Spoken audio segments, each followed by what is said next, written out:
Good morning. This is the Niobrara County Library Oral History Project. It's April 10th, 2024. Today we have May Ellen Ward Smith here, who has graciously agreed to talk about her early upbringing on Dogie Creek. So I'm going to just go ahead and leave it up to you, May, and I'll interject from time to time. Okay. Well, mostly I want to talk about my dad, Zeb Washington Ward, better known as ZW or Zeb W. He was a small man, 5'6", and never weighed over 130 pounds. He was born on September 6, 1896 in Ozark County, Missouri, the oldest son of George Grant and Susan Ellen Parnell Ward. He had a brother Nolan and a sister Maud that he was raised with. His father died of pneumonia in June 1901, and in 1904 his mother married Samuel Lafayette Wagner, a widower with several children, and they had two daughters, Christine and Marie. Mr. Wagner often said, "Your kids and my kids are picking on our kids." In the fall of 1909, Zeb moved with the family to Sioux County, Nebraska, where Mr. Wagner had filed on a homestead. Zeb said, "We landed in snow that never melted until May." They stayed at the humble homestead that winter, and then they built a sod house on the homestead southeast of Curley. Zeb attended school at Curley through the 8th grade, and then he went to work on surrounding ranches. In the spring of 1917, Zeb headed out on his own, riding through Wyoming into Montana, down into Nevada, stopping here and there to work. In Nevada, he hired on at the Jake Reed Ranch, 80 or so miles northwest of Elko, and worked there until the spring of 1918, when he returned to Nebraska. June of 1918, Zeb was in Niobrara County, Wyoming, looking at land. On July 7th, he filed on a homestead on Dogie Creek at the land office in Douglas. He proved up on it in October 1923, having had to apply for an extension. Can you explain briefly where Dogie Creek, where that would be? Okay, it would be in northwest part of the county, about 18 miles north of Lance Creek. It would be currently off North Lance Creek Road. Yes, it would be. Okay, good, thank you.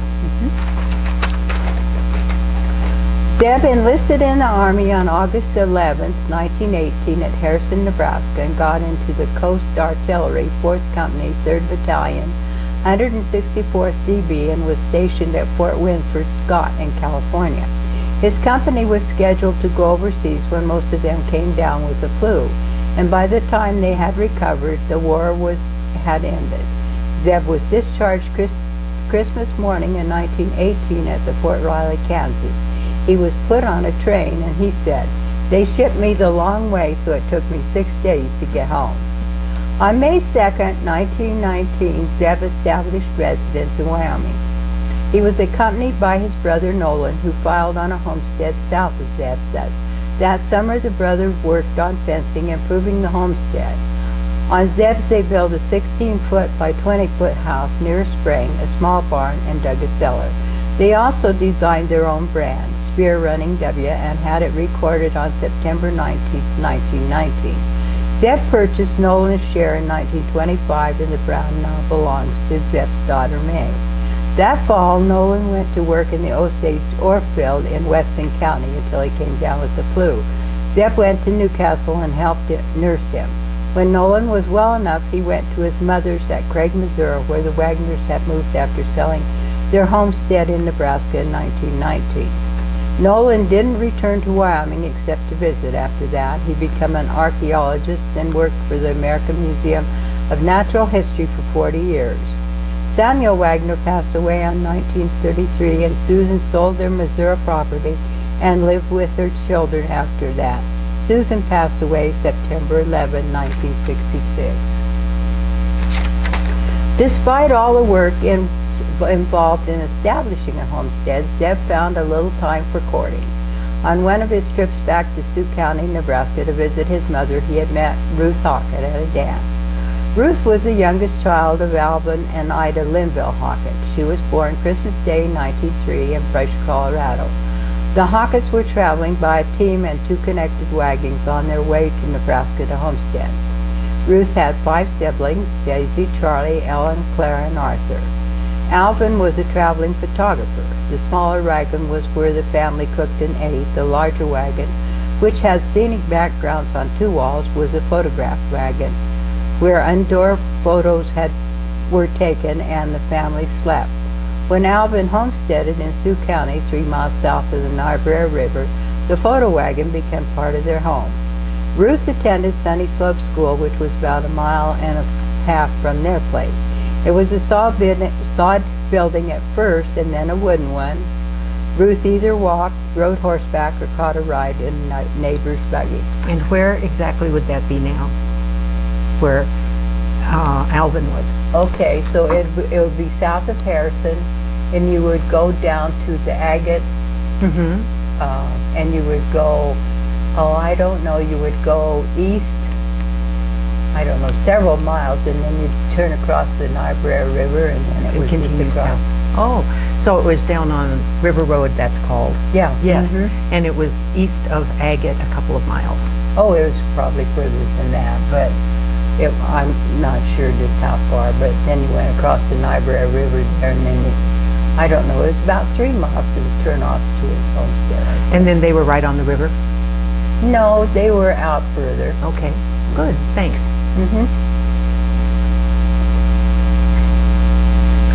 Zeb and Ruth were married on Wednesday, April 12, 1922, at the Hockett home. In the afternoon, it started to snow, and before it was over, it had turned into quite a storm. On Thursday, they got word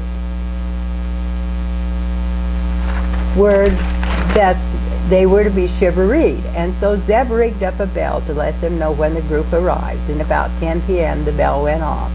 Zeb and Ruth dressed and slipped outside to mingle with the crowd. What gave them away was they forgot to put their coats on.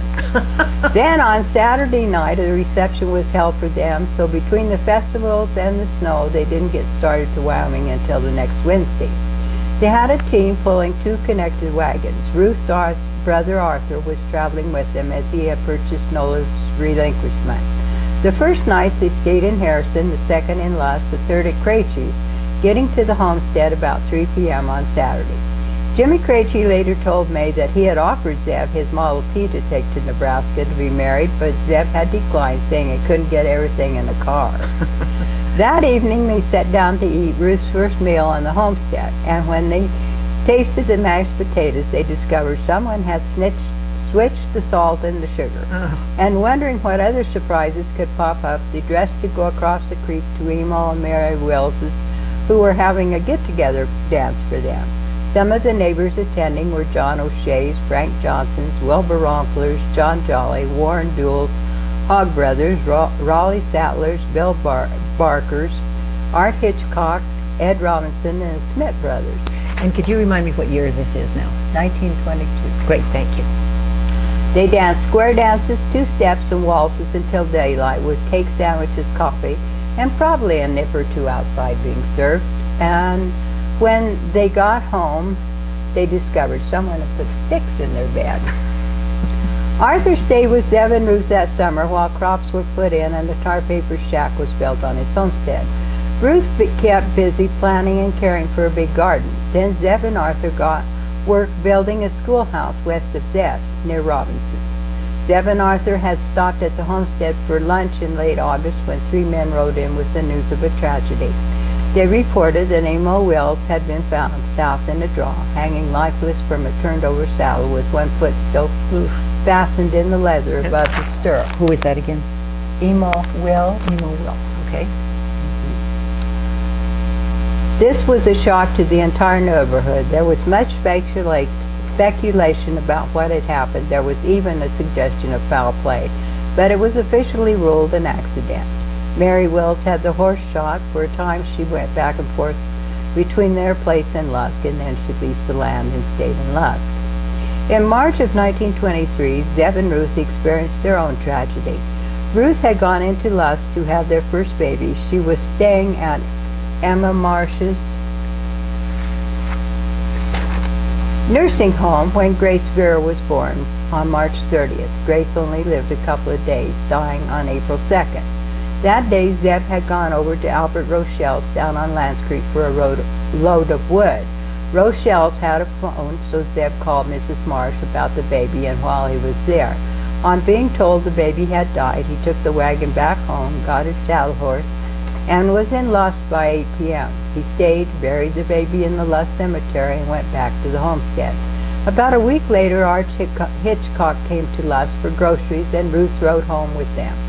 A sad beginning for a family, but Zeb and Ruth will raise 3 sons, Grant Robert, Charlie Claude, Fred E., and a daughter, May Ellen, each with their own birth story. Ruth was expecting their second child on April 1st, 1924. They started for Lusk. They stopped and had supper at Gentry's and then went on to the Johnson Ranch on 28 Road, about 10 miles from Lusk, to spend the night. About 3 a.m., the baby decided it was time to come enter the world. The hired man called Dr. Morris in Lusk, but by the time he got there, Zeb had delivered Grant. Mary Wells came out from Lusk to stay with Ruth and Grant until Zeb came back a week later and took them home. While April 2nd, 1923 had been a day of sadness, April 2nd, 1924 was a day of happiness. In the fall of 1925, Ruth was expecting again. Her parents, Alvin and Ida Hockett, had come to visit from Sioux County, Nebraska, to visit her and Arthur, and she and Grant went back to Nebraska with them. Ruth was planning to go to Missouri to have the baby at Zeb's mother's place in Craig, and while at her parents', they learned that her grandfather, James Linville, had passed away. Ruth and Grant went on the train with Ida from Marsland to Marysville, Missouri. Zeb's sister Christine had been staying at the Linvilles while attending a teacher's conference. So after the funeral, Ruth and Grant went to Craig with her. Zeb came down in November and worked picking corn and doing other odd jobs while Arthur was looking after their place. Charlie was born November 29th. Ruth, Grant, and Charlie stayed until February, stopped at Ruth's parents on the way back, taking the train to Lusk and catching a ride home with neighbors. Fred was born on July 26, 1932. Ruth had been planning to go to Lusk in a couple of days, then contractions started. Joe O'Brien had been staying with them recovering from tick fever, so Zeb sent him to get Mrs. Moreland, who lived north of them. Fred wasn't waiting, so Zeb turned midwife again. Mrs. Moreland arrived to wash and dress Fred and stayed until the next morning, when Zeb's sister Christine Colby and her daughter Claire Ellen came over from their homestead and stayed for a week. Ruth said they had $5 to last until fall. Oh, gosh. But it went further in those days. Yeah.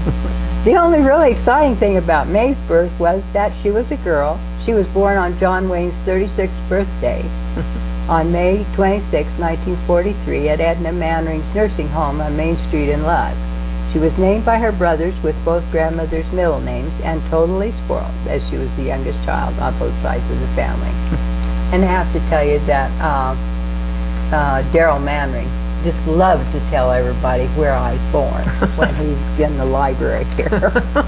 So anyway, to help finance the homestead, Zeb took various jobs over the years, worked at sugar beet factories in Nebraska on the Pathfinder Dam out of Casper, where he found the Wyoming diamond that became Ruth's engagement ring. He did writing and haying for neighbors, as well as helping build numerous school buildings, which at the time were designed to be moved. In the mid-30s, when the Federal Supply Relief Corps purchased and killed numerous cattle and sheep, he took a job skinning the animals as well as cutting logs in Laramie Peak to be used for bridge timbers. When prices were good, Zeb trapped in the winter, which meant lots of riding to check the trap line. He also hunted coyotes and bobcats. Zeb's working out left Ruth to take care of the homestead. While her brother Arthur was living close by, she could call on him if she needed help, while Zeb was gone. After Arthur and his family moved back to Nebraska, she was on her own, like many other women on the homesteads. It wasn't easy, especially with small children. Even chores could be challenging, as Ruth told of the time the only way she could milk this one cow was to put on Zeb's work clothes. Zeb started in the horse business. Not long after he homesteaded, the horses would run on open range, and although it took some riding to keep track of them, they didn't need as much looking after as cattle. This way he was more able to take jobs away from home. He raised both draft and saddle horses. He broke most of them himself, riding the saddle horses and working the draft horses. He had quite a reputation for having a quality stock, and the government bought many for a time. Some of the horses were rather swift. In one of the range gatherings, he was asked if he needed to cut his out, and he replied, "I don't think so." And before long, all his horses were in the lead. He did have one horse called the Two Bits. Because he was small, it turned out to be quite the bucking horse. He was finally sold for a bareback bronc, continuing to buck off many of his riders. Zeb did all he could, all his ranch work with horses. He never owned a tractor, although he drove a tractor years later when he and Ruth stayed at the Cockerham Ranch to do chores, while his daughter May and her husband Raymond Smith took a short vacation. He seemed to have enjoyed the experience. He always said it was quite a job plowing. To break the sod, it took a team of 8 horses and a 2-bottom plow. He rotated corn and oats for crops and raised millet for hay. He did have a few runaways with his teams, but only once was he injured, so that when he was thrown off the disc when it hit a bump and was laid up for a week. Excuse me, where was he doing the plowing? Was it at his place? Okay, so he did farm there too. Yeah, he did. He did give Ruth a few scares when his saddle horse would return without him, and before long he'd show up on foot, a little disgruntled over the incident. For a time in the mid-1920s, Zeb and Ruth raised hogs, fattening, butchering them, and selling the meat. Then weather conditions affected the raising of crops to feed them, and they started raising a few cattle, mostly Herefords with some dairy stock mixed in. Next, the government stopped buying so many horses, and Zeb began replacing the horses with more cattle, only keeping a few horses to sell and operate the ranch. While Zeb and Ruth lived in the 16-foot by 20-foot homestead house, there wasn't too much housework. A lot of the things were stored in boxes under the bed, etc. Ruth said on a warm day she'd take all the boxes outside, sweep and mop, and then replace them. After Charlie was born, Zeb added a log room to the west and put a second floor over the 2 rooms. The house is still lived in, with additions to the north and the south. There was no running water, but the windmill was relatively close. Water was packed in and heated on the wood stove for dishwashing, washing, and bathing. And for years, Ruth washed clothes by hand on a washboard and wrung them out by hand. Then she did get a washing machine with a Briggs & Stratton motor that had a wringer. Ironing was done with the sad iron heated on the stove, and baths were taken in the wash tubs, and of course all the dirty water had to be taken outside and dumped. There was a bench with a water bucket, wash basin, and towel hanging near the door for washing up. There was a separate crock for the drinking water, as the well water wasn't good for drinking. Drinking water was hauled in and put in an underground cement cistern. Sometimes snow was melted or rainwater collected. In the summer, lemonade and other drinks were placed in the water barrel by the windmill to keep cool. The outhouse was placed some distance away from the house. Times were hard and money was scarce, so a lot of ingenuity was required to keep things along. Ruth raised a big garden, which usually produced well, so she did a lot of canning, but both meat and vegetables, laying away some vegetables in the cellar and drying others. She also picked wild berries for jams and jellies. After Grant was born, they had a milk cow, so there was milk, cream, and butter, along with eggs from the chickens. Zeb's mother often sent a barrel of jelly, jams, fruits, and nuts from their farm in Missouri, which was an added treat. Ruth also did a lot of sewing, making a lot of their clothes, with scraps being saved for quilting. Plain flour sacks could be used as tea towels, curtains, or pillowcases, often with embroidery design, and printed sacks often become articles of clothing. Wood boxes turned into cupboards, nightstands, bookcases, dressers with curtains for doors. At first, 1 or 2 trips a year to Lance Creek or Lusk by team and wagon were made to purchase needed supplies. The trip to Lusk took around 3 days, while the one to Lance Creek could be done in a day by starting early. After they acquired a vehicle, these trips could be done more early or more often as the need arose. Ruth said that around 1930 there was someone on almost every section. 3 of the Ward relatives homesteaded nearby. Ruth's brother Arthur came in 1922, married in December 1926, and he and his wife Violet had 2 daughters, Ruby and Edna, before they sold out to Zeb in 1932 and returned to Nebraska where his parents were. Zeb's sister Maud and her husband Frank Quinn and their children, Grant, Bernard, and Alda Marie, came in 1928, homesteaded about 4 miles northeast of Zeb's. They worked on the homestead in the summer and went to Scottsbluff, Nebraska in the fall, where Frank worked in the sugar beet factories. They sold out in 1932, living in Scottsbluff for a time and ending up in Caldwell, Idaho. Zeb's sister Christine, her husband Dale Covey, and their daughter Claire Ellen took a homestead north and west of Zeb's in 1932. The house from the Hockett place was moved to their homestead. Dale worked on surrounding ranches and in the Lance Creek oil field. After Christine and Dale divorced in 1934, Christine returned to teaching in the area before moving to Douglas and teaching in the middle school until she retired in the early 1970s. Dale proved up on the homestead and sold it. In the mid-1930s, dry weather, grasshoppers took a toll and many homesteaders sold out. Among the early homesteaders not mentioned before are Joe Trafficants, Joe O'Brien's, John Boatwright's, Earl Slagle, Ray DeGearing's, Steve Sloppendale, Oscar Middleton, Guy Baker's, Bob Dixon's, Ann Kellogg, Marcus Nielsen, Wayne Dibbles, Carl Dillon's, Orville Francis, George Tees, Eliza Red Butler, Fred Brenner's, Walt Calger, Will Ballard's, Harry Bogie, Wallace Conkle, Alty Boffman, Bill Cruz, Benjamin Wolfe, Albert Beardsley, Henry Ross, Paul Moreland, Albert Rochelle, Ward Laughingwell, Ed Shimmicks, William Elliott, George Goldberg, Albert Bowen, Fred Barnes, H.A. Lauder, F.A. McGraw, A.M. Phillips, J.M. Robinson, J.T. Rook, W.H. Grant, Gus Hansen, Andrew Hole, E.G. Hughes, Walter Slope.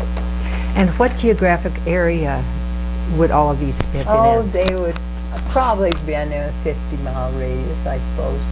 Oh, maybe less than that, but it was all in just the surrounding areas. So it would have been all... It would cover almost to the Converse County line, probably, and to the Weston County line. Oh, okay. And then to the east? Oh, probably over to, I don't know, to Highway 85. Right. Right in that area there. And then south, and then to Lance Creek on the south, probably? Good, good. That's good information. Yeah. In 1930, a one-room schoolhouse was moved up on the top of the hill, 1¼ miles north of Zeb's. It was called the O'Shea School. Grant and Charlie attended all 8 grades there. Grant did the 9th grade at the Smith School, where his Aunt Christine Colby was teaching. The next year, Grant went to Illinois and stayed with his Aunt Marie and her husband Clement, who were also teachers. Grant graduated from Quincy, Illinois High School in 1942. Charlie took the 9th grade at the O'Shea School and went to Lusk for his 10th grade, then quit school. Fred went to the O'Shea School through the 4th grade. Then he had to board out as there weren't enough students to keep that school and it was moved further north. For his 5th grade, he stayed with Eunice Perel, where she was teaching near Lance Creek, probably the Munsinger School. And for the 6th grade, he stayed with Harry Bogie and went to the Baker-Schlegel School on Cow Creek, where Artis Baker was the teacher. Mr. Stallman had been the teacher before that. For the 7th grade, he went to Douglas, staying with his Aunt Christine Colby, who was a teacher at the middle school. Fred was unable to finish out the year due to Zeb getting sick and Fred having to go home to help on the ranch. After that, he attended school in Lusk, boarding with Edna Manring and Fred Brenners until Zeb and Ruth moved to Manville in 1949. He rode the bus from Manville to Lusk for school until his senior year when he went to Manville High School. Children attending the O'Shea School besides the Ward boys were the Brenners, the Shockleys, Ross, Hudson, Haichu, and Rankin. Teachers at the O'Shea School were 1930 to 31.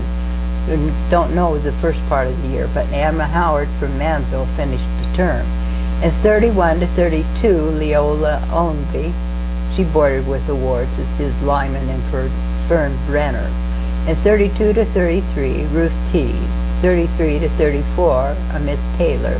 34 to 35, Lula Duell. 35 to 36, Betty Altman. And 1936 to 38, Laura Calico Rogers Dixon. And 1938 to 39, Grace Boatwright. And 39 to 40, Fritz Tocky. And 42 to 43, Donnabelle Lee. There weren't any schools close by when it came time for May to go to school in 1949, so Zeb made arrangements for Grant to take over the ranch, and he purchased a house in Manville just north of the school. May was not happy about moving to town, especially after she learned they were building a school on Cow Creek. But Zeb told her, "You only have to walk across the street for all 12 grades. You won't have to ride a bus." And then in 1954, they consolidated the county and built Niobrara County High School, so May ended up riding a bus, a fact she kept reminding Zeb of. She graduated from Niobrara County High School in 1961, a member of the Honor Society.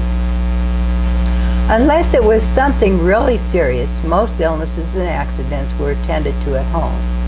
In April 1932, Zeb came down with tick fever, only one of many who did that year.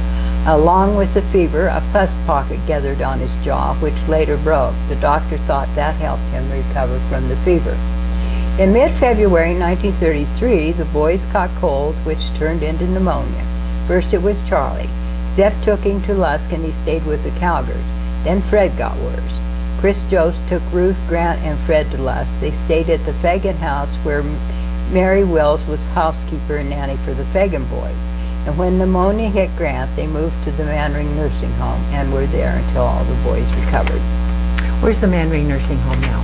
Okay, it's 3 houses up from the library.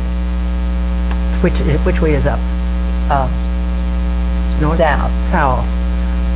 Oh, okay. Yeah.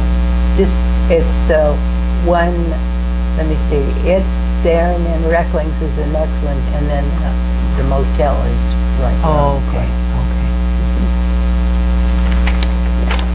In 1939, there was an outbreak of strep throat, and at the time it was thought that bad tonsils were the cause. Dr. Reckling donated time to take tonsils out. Charlie and Fred were taken to Lanskirk to the Happy Fitzhugh home in Carbon Black Camp and had their tonsils taken out in the afternoon and then returned home. They were on soft foods for a week. Early in 1945, Zeb got a terrible boil on his leg, making it hard to walk, and Ruth was doing the chores and he was looking after May. And while changing her diapers, he stuck his thumb with a pin and the thumb became infected.